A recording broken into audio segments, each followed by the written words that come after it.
So Belal Muhammad just called out Khamzat Chimaev, and Alex Pereira versus Bruno Silva has just been announced, and I thought I'd break down both of these topics on today's MMA news reaction video, starting with Belal Muhammad calling out Khamzat Chimaev. Of course, Khamzat Chimaev has been struggling to find an opponent recently, and Belal Muhammad mentioned that he would be interested in taking on Khamzat Chimaev, which I do respect him for, because he tagged Dana White and Sean Shelby and the UFC in a tweet and said, "Send me location," in a post that was referencing not being able to find an opponent for Khamzat Chimaev. Of course, Neil Magny keeps on mentioning that he wants to take on Khamzat Chimaev, but the UFC's just like, no one wants to take on Khamzat Chimaev. We can't find an opponent for Khamzat Chimaev. And Neil Magny's like, I'll fight Khamzat Chimaev. So yeah, no one wants to take him on, guys. There's literally no one right now. Hey, my name's Neil Magny, UFC, and I really want to face Khamzat Chimaev. So anyway, there's no one who wants to take on Khamzat Chimaev. Well, now Belal Muhammad has put his name in the hat as well to try and take on Khamzat Chimaev next. And I feel like he's done this because he realizes if he does this favor for the UFC and it pays off and he actually beats Khamzat Chimaev, he might get himself a title shot next, in all honesty, because he's fresh, he's relevant, he just got a big win against Wonderboy. And I know people are going to say it wasn't the best performance in the world, but he dominated Wonderboy over 3 rounds, got multiple 10-8 rounds on some judges' scorecards as well. And in all honesty, the referee could have actually stopped that fight in the first round when he was pounding out Wonderboy from the back mount position towards the side of the head over and over again. I get Wonderboy was defending those shots with his hands, but he was not improving his position or intelligently defending himself. They could have stopped that fight in the first round, but they didn't, so Belal Muhammad went on to dominate as the rounds went on, and now he's looking for a matchup with Khamzat Chimaev, and I like this from Belal Muhammad. I know a lot of people in these comments are saying, oh, snap, grapple fest, he wants to lose that rank already and stuff like that, and I get it. But, you know, respect to Belal Muhammad. Not many people are calling out Chimaev, but then again, Covington has sort of shown interest in a matchup. Belal Muhammad has now shown interest in a matchup. Neil Magny has shown interest in that matchup from the very get-go of Chimaev even joining the UFC. And so has Vicente Luque. Luque mentioned that he doesn't mind taking on Khamzat Chimaev next. So, I don't know what's going on, but the UFC seems to do this whenever they have like a new hype train that they want to get behind. They just mention that no one wants to take this guy on, and then like 5 people put their hands up and the UFC goes, so anyway, no one wants to take this guy on. But either way, there's a few matchups they could have made against Khamzat Chimaev. I don't think the Colby Covington one makes sense. He doesn't deserve the #1 contender in the welterweight division. But if Covington was up for it, I don't mind that one. But can we fucking please not lose the opportunity of making Covington versus Masvidal on The Ultimate Fighter Season 30? I beg of you, UFC. If you make this mistake and don't make that matchup for the Ultimate Fighter coaches on the next season of Tough, you're the worst business ever. Why would you not jump on that opportunity? I don't want to hear about any other matchups against those two. Covington, Masvidal, Tough, and the Ultimate Fighter will be reborn again. But let's go through the other guys that have been mentioned. Vicente Luque, of course, has a win over Belal Muhammad. So if I was Khamzat Chimaev, and honestly, just in my personal opinion, I think that's the most intriguing matchup. Luque versus Chimaev, because Luque, he's got dash chokes, he's got good submissions, he's got good ability to get back up if he does get taken down, he's got a granite chin, he's a big guy for the division, he's KO'd Belal Muhammad in the first round as well. He's got KO power as well with a granite chin on the feet, so he's very dangerous there too. I believe Vicente Luque might be the most dangerous possible matchup for Khamzat Chimaev in the welterweight division, outside of like Usman the champion. But even then, maybe Luque's a better matchup against Chimaev than Usman would be, but I guess we'll find out as time goes on. I know I'm a little bit on the hype train of Khamzat Chimaev here, but you can't help but be that way after he dominated Li Jingliang. But Belal Muhammad has mentioned that he wants that bout as well. He's higher ranked than Neil Magny. I mean, Belal Muhammad right now is ranked number 5. After beating Wonderboy, he got put at number 5 in the welterweight division. And of course, Neil Magny is ranked number... Where is Neil Magny even ranked? Number 8 in the welterweight division, so it's still quite high up. And Chimaev, of course, is ranked at number 11. So if I was Chimaev, and it's between Muhammad and Neil Magny, I'm taking Belal Muhammad, first of all, because he's a bigger name. He's more relevant recently. You'd gain more respect from beating him than you would if you beat a guy like Neil Magny, because, again, we've seen Neil Magny out-grappled by Michael Chiesa. So one can assume that Chimaev would out-grapple him, but Belal Muhammad has got good grappling skill, and I actually believe this would be a tough matchup for Khamzat Chimaev because Belal's got really, really good takedown defense. And his one weakness is his chin. And Chimaev would have to KO him maybe. Now, of course, he could just ragdoll Belal Muhammad, take him down and beat the shit out of him. But again, Belal Muhammad, and I'm going to say this in very careful ways because I'm not assuming anything or accusing anything as of yet until I've done further research. But let's just say Belal Muhammad was never that fucking ripped until about a fucking year ago. Okay, because I've been following Belal Muhammad's career for a very long time. This man, over the past year or so, has, let's just say, got a lot more muscle out of nowhere. Okay? And a lot more strength out of nowhere as well. And he seems to have hit this... I know it sounds weird because he's 33 and arguably shouldn't be hitting a new athletic prime compared to when he was a younger guy without all of the injuries that I'm sure he's had in his career. But Belal Muhammad seems to have become this absolute brick shithouse of a man, and he's completely jacked and veiny all over, and he's got spots all over his abdomen, and he's got back knee as well.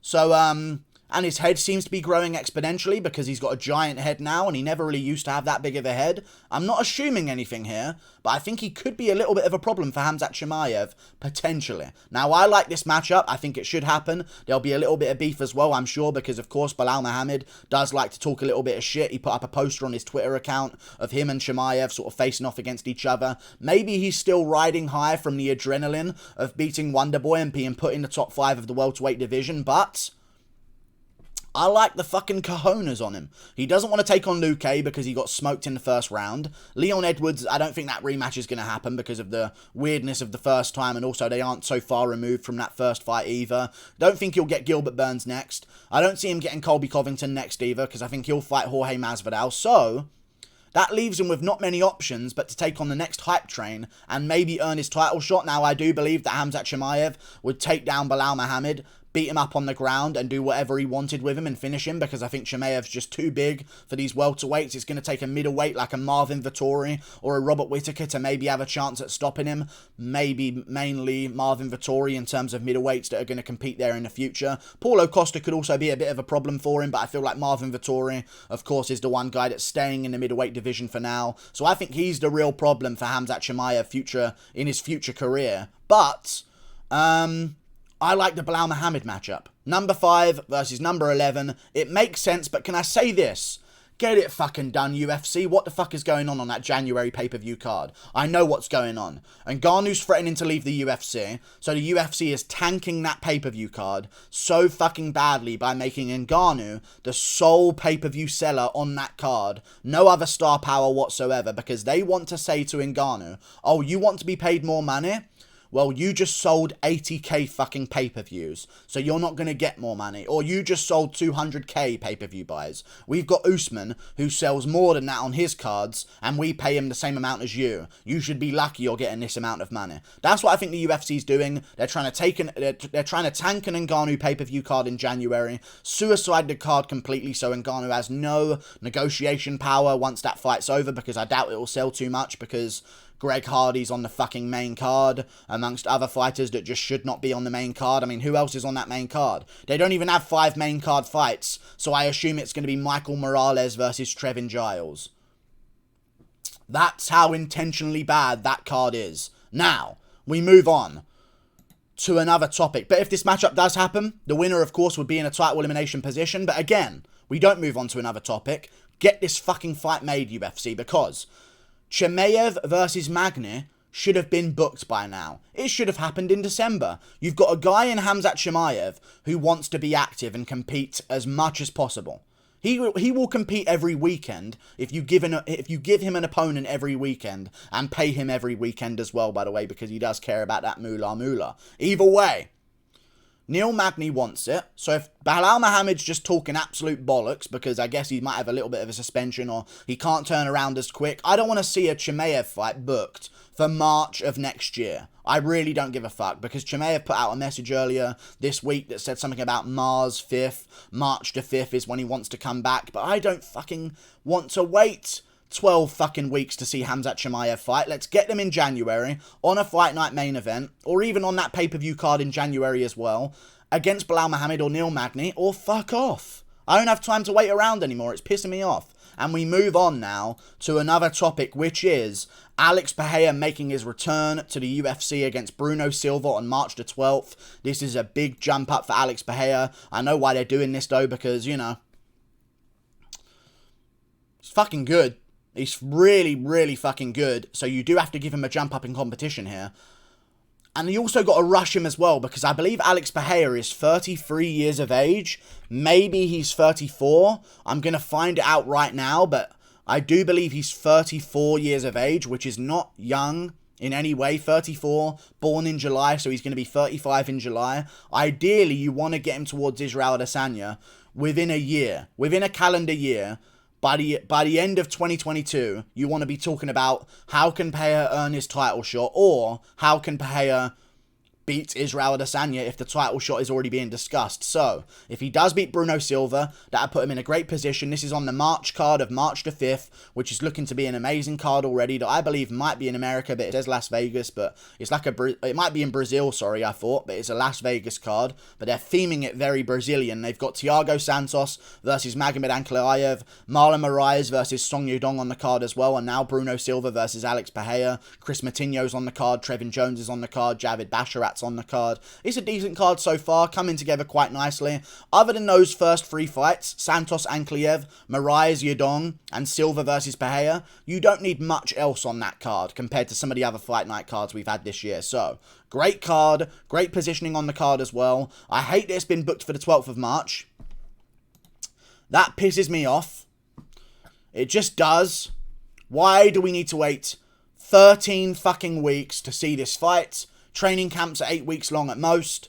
Please book it for February, but no, we have to wait a very long time. Maybe one of them's injured. Of course, Bruno Silva just went and fought Jordan Wright and got a big win on the last pay-per-view card on the prelims, so I guess he wants a little bit of time off before he turns right around. But credit to Bruno Silva, because he realizes as well, he's not the biggest name, but he'll get on a good position on a card here against Alex Pereira, and if he beats him, he's the guy getting jumped way up into the rankings to try and take on Israel Adesanya himself, because he beat the guy that beat Israel Adesanya. But if Alex Pereira beats Bruno Silva, and again, I'm going to say this very calmly and politely here, if Alex Pereira beats Bruno Silva, he'll be looking at ranked opponents next.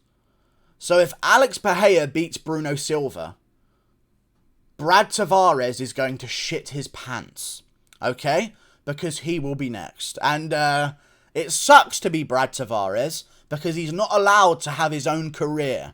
And that's very weird, and you may be confused, but basically any middleweight prospect just gets chucked to Brad Tavares, or Tavares gets chucked to them. Even like Edmund Shabazian, Robert Whittaker, Israel Adesanya coming up as well. A lot of these fighters tend to get chucked towards Brad Tavares. And it's very unlucky for Brad Tavares that the UFC won't allow him to have his own career and move forward, but they'll just use him to progress other careers. But if Alex Pereira does beat Bruno Silva, it'll be very impressive. Plus, it's a great matchup for him as well. A stand-up fighter, not going to take it to the ground. He hates grapplers. Of course, in his last fight before his last one against Andrew Sanchez, Sanchez kept trying to take him down, and he just kept trying to get back up the entire time, keeping it on the feet, trying to land those body shots as well. Eventually got the third round TKO. But on the feet with Alex Pereira, I don't see Bruno Silva winning. He's a KO puncher. He's got hands. He's got hand speed. But he's going to be completely outmatched, in my opinion, against Alex Pereira. It's a good matchup for Bruno Silva. Maybe he can catch Alex Pereira on the chin. Maybe he can even work some takedowns and surprise Alex Pereira. But other than that, I don't see him getting this one done. Alex Pereira, 6'4", 80-inch reach on the feet, one-punch KO power, devastating amounts of skill and power and athleticism and speed. And then 6 foot tall, 74-inch Bruno Silva.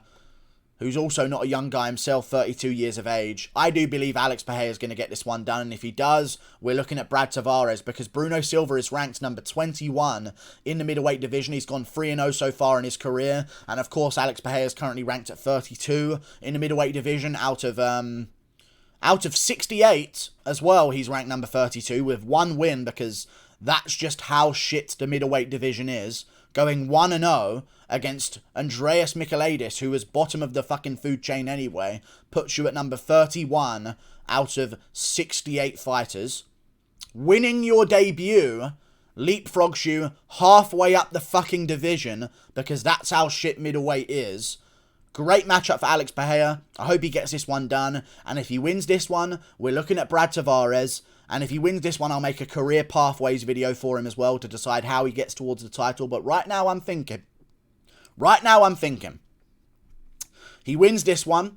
He takes on Brad Tavares. Sorry, Brad Tavares. Maybe we turn him around for the McGregor card to get that spotlight on him there. I would have rather this fight be made on the Adesanya pay-per-view card in February, because that would make sense. You could maybe get a backstage altercation or something like that. But him versus Bruno Silva in March. Turn him around for the McGregor card. Headliner of the prelims of the McGregor card, or maybe he even opens up the main card on that card as well against Brad Tavares. And if he wins that one, we're looking at names like, you know, Jack Hermansson on a win streak again to use to levitate up Alex Pereira and see if he can defend a couple of takedowns or something like that. Or maybe like, hey, Derek Brunson, we know you just got KO'd by Jared Cannonier, but we kind of need you to do us a favour. You know what I mean? And then you get Derek Brunson KO'd in the first round. And then you move him up and maybe just give him a title shot as soon as he gets into the top 5, because he's already beaten Adesanya. And that's a good win to have. Even if it isn't in MMA, it's in kickboxing and it does matter. And if you're Israel Adesanya and you can pick your contender, you'd rather redeem yourself against a guy who beat you before. Like and subscribe. Thank you for watching. Click that button up there. Toodle pip. I'll see you later. Goodbye.